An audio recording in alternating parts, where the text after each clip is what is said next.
সুপ্রিয় শিক্ষার্থীরা, সবাই ভালো আছো? আশা করি তোমরা সবাই ভালো আছো। আমরাও আপাতত ভালো থাকার চেষ্টা করছি। আমরা দেখছি তোমরা খুবই মানসিক চাপের মধ্যে আছো। তোমাদের জন্য অনলাইনে ক্লাসের ব্যবস্থা করা হয়েছে। আশা করি এই ক্লাসগুলো তোমরা সবাই ফলো করবে। সমগ্র বিশ্বব্যাপী এখন করোনা যুদ্ধ চলছে। এই করোনা যুদ্ধ শুধু আমাদের বাংলাদেশে তা নয়, সমগ্র বিশ্বে। তারপরেও আমরা সবাই মানিয়ে নিচ্ছি এই পরিবেশটা। আর তার ফাঁকে ফাঁকে আমরা কিছু ক্লাস দিচ্ছি। এই ক্লাসগুলো তোমরা সবাই অনুসরণ করবে এবং সেইভাবে লেখাপড়া করবে। তো আমি প্রথমে আমার পরিচয় দিয়ে নেই। আমি ঋষিকেশ মন্ডল, সহকারী শিক্ষক, কপোতাক্ষ মাধ্যমিক বিদ্যালয়, কয়রা, খুলনা। আজকে আমরা ষোড়শ অধ্যায়ের আয়তাকার ঘনবস্তু এইটা নিয়ে আমরা আলোচনা করব। আমি এইটা শুরু করছি। তোমরা সবাই এটা অনুসরণ করো। সবাই খাতা কলম নিয়ে বসো। যতটুক আমরা দেওয়া নেওয়া করতে পারি এইটুকু আর কি। তো আয়তাকার ঘনবস্তু, আয়তাকার ঘনবস্তু বলতে কি বুঝি? তোমরা কি কতগুলো ঘনবস্তুর দেখেছো? কি নাম বলতে পারো? আমি তোমাদেরকে কয়েকটি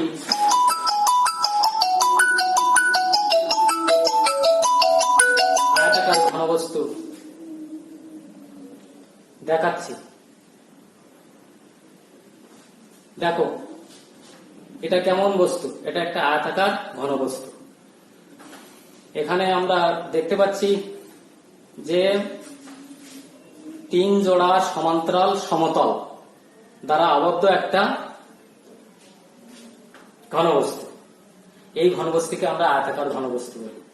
3 জোড়া সমান্তরাল সমতল, কারণ এখানে আমাদের একটা আয়তাকার তল আছে, যার দৈর্ঘ্য আছে, প্রস্থ আছে। ঠিক এর অপোজিটই আর একটা তল। তাহলে আমাদের এক জোড়া তল হলো, এক জোড়া সমান্তরাল সমতল। আবার এ পাশেও দেখো আমাদের একটা ধার আছে, এ পাশেও একটা ধার আছে। তাহলে এখানেও আছে আমাদের একটা তল। ঠিক এর অপোজিটই একই আকারের আরো একটি তল। তাহলে আমাদের 2 জোড়া সমান্তরাল সমতল। এবার এখানেও আমরা দেখতে পাচ্ছি যে দৈর্ঘ্য প্রস্থ আছে এই তলটা। ঠিক এর অপোজিটই আরেকটি দৈর্ঘ্য এবং প্রস্থ আছে। সেই জন্য আমরা সংজ্ঞায় নিয়ে আসছি যে 3 জোড়া সমান্তরাল সমতল বা পৃষ্ঠ দ্বারা সীমাবদ্ধ ক্ষেত্র, তাকে আমরা বলি আয়তাকার ঘনবস্তু। আচ্ছা, এইরকম আমরা আরো অনেকগুলো আয়তাকার ঘনবস্তু তোমাদের সামনে আমি দেখাচ্ছি। সবাই একটু লক্ষ্য করো। এগুলো আমাদের আয়তাকার ঘনবস্তু। এই আরেকটি আয়তাকার ঘনবস্তু। তারপরে আমাদের দেখা যায় যে আরো আমরা দেখাতে পারি এই একটি আয়তাকার ঘনবস্তু। আয়তাকার ঘনবস্তু ইট হতে পারে আমাদের আয়তাকার ঘনবস্তু।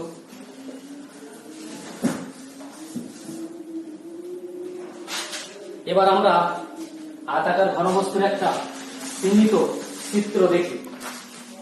সবাই লক্ষ্য করো এবং খাতা কলমে এই চিত্র অঙ্কন করো।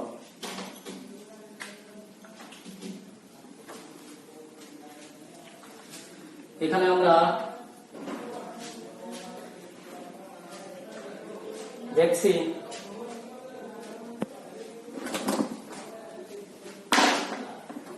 আয়তাকার ঘনবস্তু। আয়তাকার ঘনবস্তু, আয়তাকার ঘনবস্তুর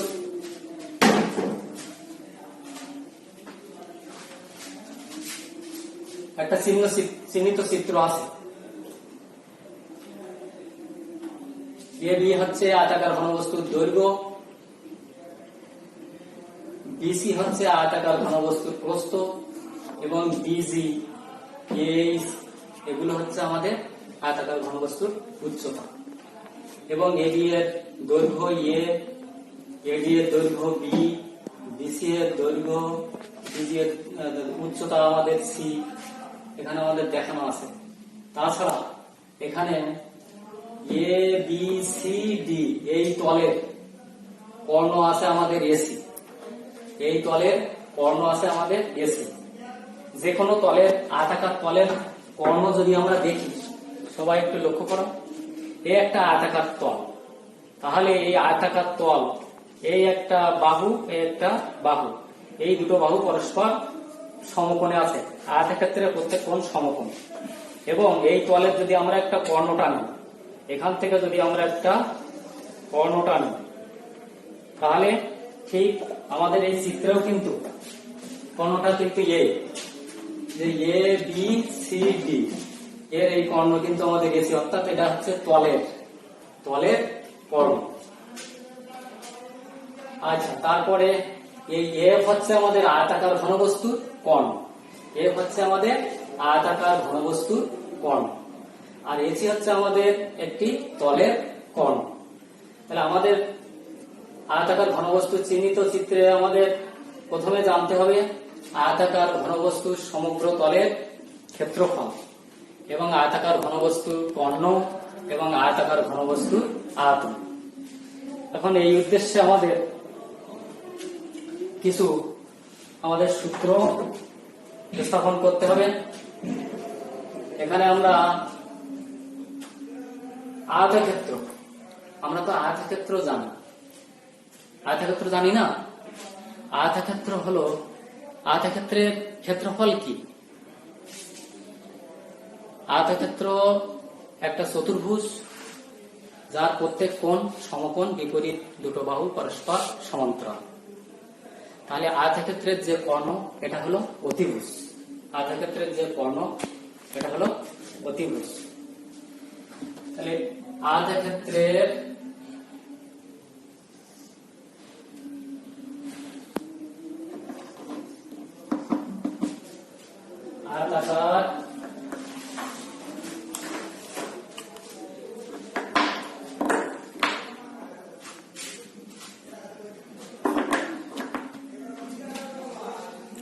আয়তাকার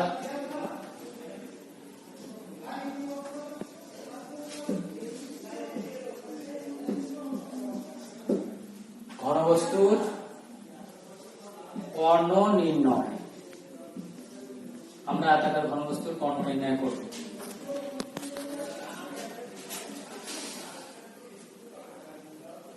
ত্রিভুজ এ বি সি এর এবি লম্ব বিসি, ত্রিভুজ এবিসি এর এবি বিসি এর উপরে লম্ব, এবং এসি অতিভুজ, এসি অতিভুজ।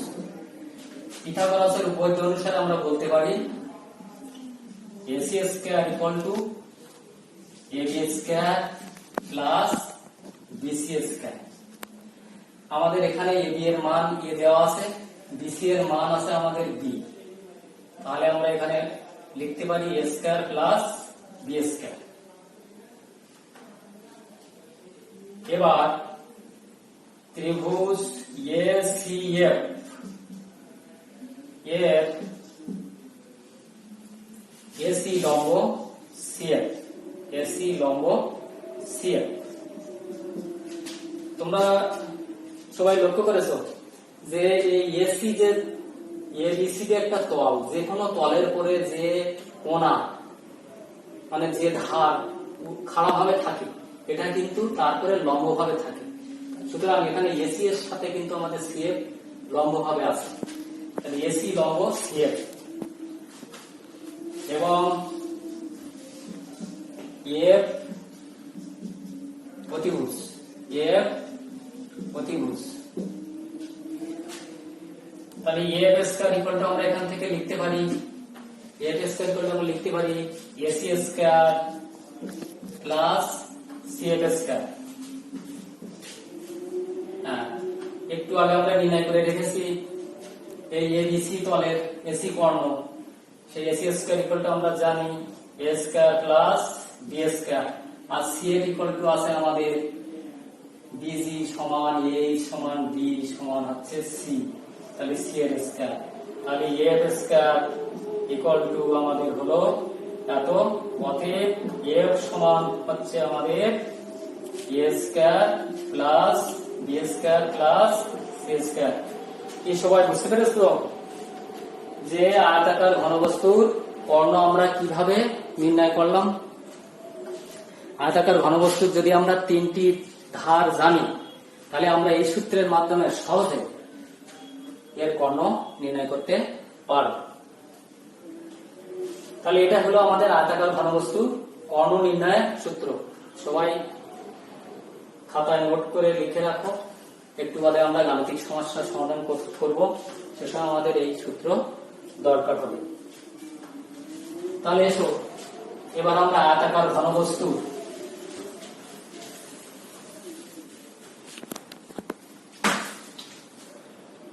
সমগ্র তলের ক্ষেত্রফল নির্ণয় করি। সমগ্র তলের ক্ষেত্রফল নির্ণয় করি।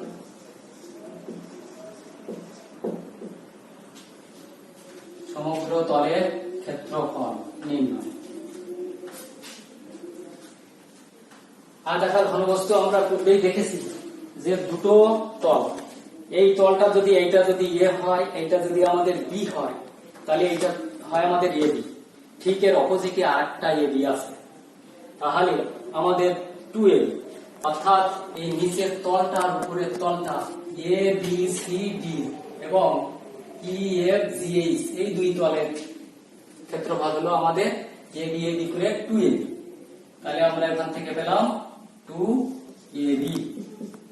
আবার মনে করি আমরা বি সি এফ জি এবং এ এইচ ই ডি, এই দুই তলের ক্ষেত্রফল হলো আমাদের 2bc।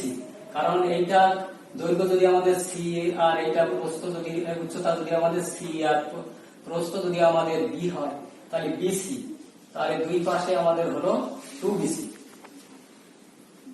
এবার আমাদের সামনে দেখা যাচ্ছে এ আর এখানে আমাদের আছে বিজি সমান এইচ সমান ডি, এইটা সমান আছে আমাদের সি, তাহলে এ পাশে আমাদের হলো কত এসি। এর অপোজিটে আমাদের আরেকটা আছে, সেটা হবে আমাদের আরেকটা এসি, তাহলে এখান থেকে আমরা পেলাম 2ac। তাহলে আয়তাকার ঘনবস্তুর সমগ্র তলের ক্ষেত্রফল হলো আমাদের এই 2 into ab plus BC plus AC এত বর্গ একক। কারণ এটা হচ্ছে আমাদের দৈর্ঘ্য, না এটা ক্ষেত্রফল, যেহেতু ক্ষেত্রফল তাহলে এর এককটা আমাদের বর্গ এককে আসবে। আগে আমাদের কর্ণ এসেছিল, কর্ণটা শুধুমাত্র দৈর্ঘ্য, ওখানে আমাদের শুধু মৌলিক একক থাকতো, হয় সেন্টিমিটার, না হয় মিটার, না হয় ফুট।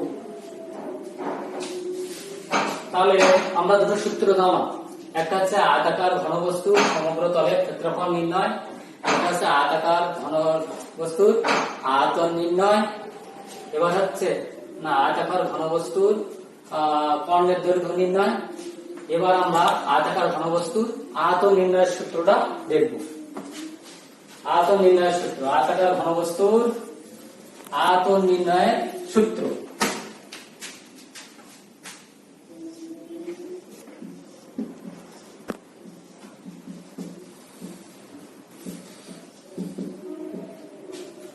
আয়তাকার ঘনবস্তুর আয়তন নির্ণয়। তা আমরা জানি যে কোনো বস্তুর যদি আয়তন আমরা নির্ণয় করতে চাই তাহলে যে কোনো একটা তলের ক্ষেত্রফল বাহির করে তার সাথে যদি আমরা উচ্চতা গুণ করি তাহলে কিন্তু আমরা আয়তন নির্ণয় করতে পারি। সবাই লক্ষ্য করো, এখানে দেখো এইটা যদি আমাদের দৈর্ঘ্য হয় আর এইটা যদি প্রস্থ হয় তাহলে এই তলটার ক্ষেত্রফল হলো আমাদের এবি, আর এই উচ্চতাটা যদি আমাদের সি হয় তাহলে হবে এবিসি। অর্থাৎ যে কোনো তলের ক্ষেত্রফলের সাথে তার যদি আমরা উচ্চতা গুণ করি তাহলে আমরা আয়তন পাই। তাহলে এখানেও আমাদের এই যে নিচে আমাদের আছে এ বি সি ডি তল, এই তলের ক্ষেত্রফল হচ্ছে আমাদের এবি এবং তার সাথে আমরা উচ্চতা গুণ করে দিলাম, দিলে আমাদের হলো এবিসি, অর্থাৎ দৈর্ঘ্য গুণ প্রস্থ গুণ উচ্চতা। তাহলে আয়তাকার ঘনবস্তুর আয়তন আয়তন সমান হবে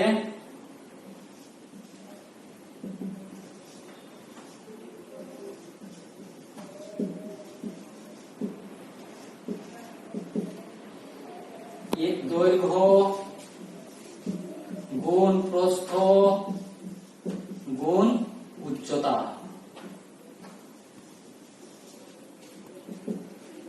তাহলে এ গুণ বি গুণ সি সমান এত ঘন একক। এটা আমাদের ঘন একক, যেহেতু আমরা তিনটি দৈর্ঘ্য গুণ করছি আমাদের ঘন এককে আসবে এর এককটা।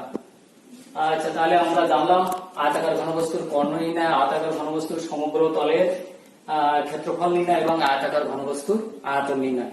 তাহলে এসো আমরা একটা গাণিতিক সমস্যার সমাধান করি। বাস্তব জীবনে কিন্তু আমাদের এই ধরনের অনেক গাণিতিক সমস্যার সমাধান করতে হয়। পরিমিতির এই জ্ঞান আমাদের না থাকলে আমরা কিন্তু এক পা চলতে পারি না।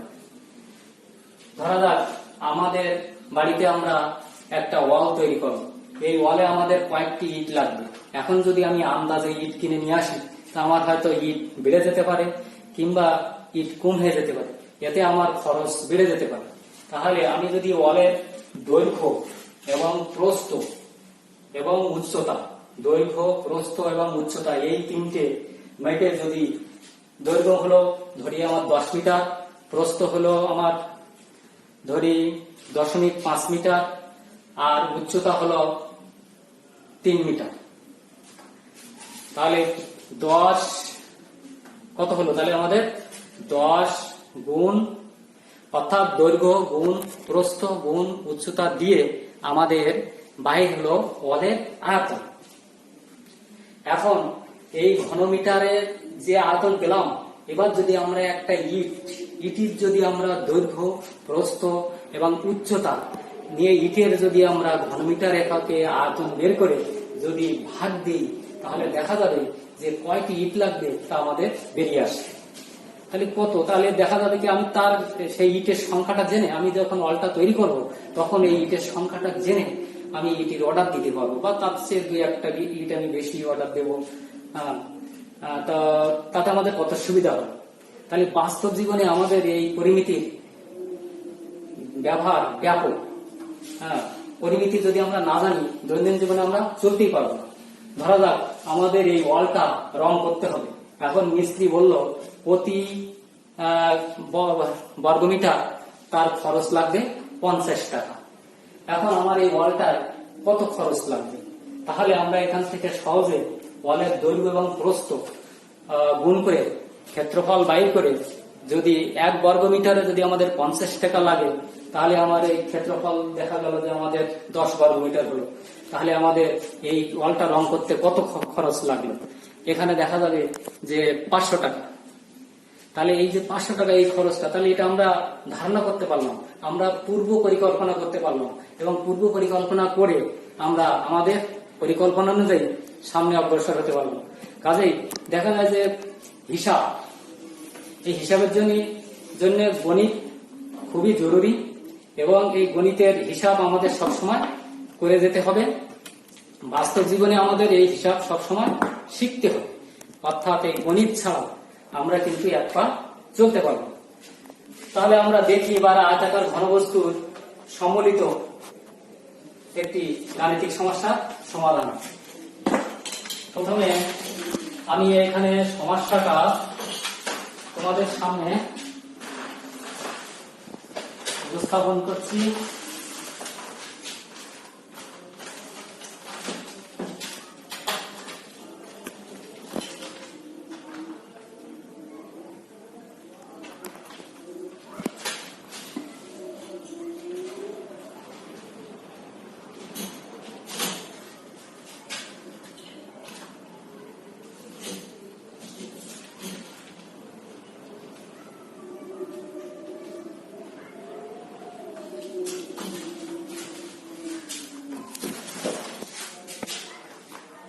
একটি আয়তাকার ঘনবস্তুর দৈর্ঘ্য প্রস্থ উচ্চতা যথাক্রমে 24 সেন্টিমিটার 18 সেন্টিমিটার এবং 2 সেন্টিমিটার। একটি আয়তাকার ঘনবস্তুর দৈর্ঘ্য, প্রস্থ, উচ্চতা যথাক্রমে 24 সেন্টিমিটার, 18 সেন্টিমিটার এবং 2 সেন্টিমিটার এর সমগ্র তলের ক্ষেত্রফল, আয়তন ও কর্ণের দৈর্ঘ্য নির্ণয় করো। তাহলে এরকম যদি আমাদের গাণিতিক সমস্যা থাকে তাহলে প্রথমে আমরা যে সূত্রগুলো আগে দেখেছিলাম সেই সূত্রগুলো ব্যবহার করে তাহলে আমাদের তিনটাই চেয়েছে, অর্থাৎ সমগ্র তলের ক্ষেত্রফল, আয়তন ও কর্ণের দৈর্ঘ্য। তাহলে যেগুলো দেওয়া আছে আমরা সেইগুলো আগে লিখি।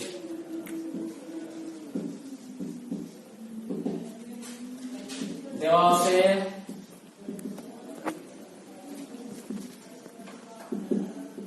আয়তাকার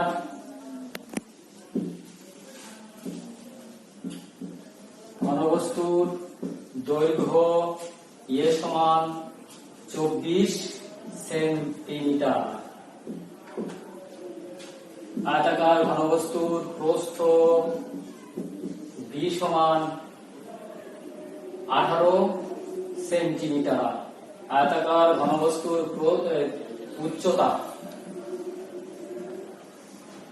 উচ্চতা সি সমান 2 সেন্টিমিটার। তাহলে আমরা তো একটু আগে সূত্রগুলো জেনেছি। আয়তাকার ঘনবস্তুর সমতলের ক্ষেত্রফল, আয়তাকার ঘনবস্তুর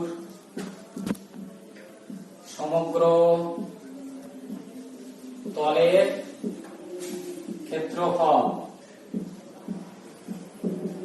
সমান হবে 2 into AB plus BC plus AC.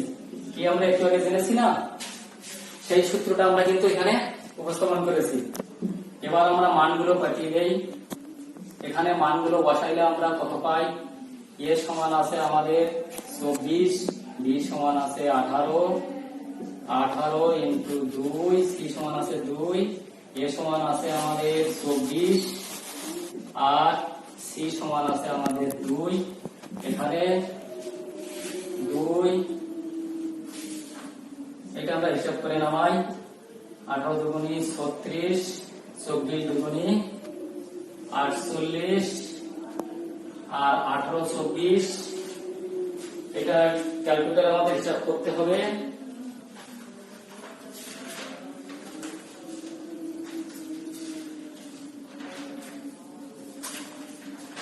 18 গুণ করে আমরা পেলাম 432। তাহলে এইতে যোগ করে আমাদের হলো 516। 2 ইন্টু 516 সমান সমান 1032 এত বর্গ সেন্টিমিটার।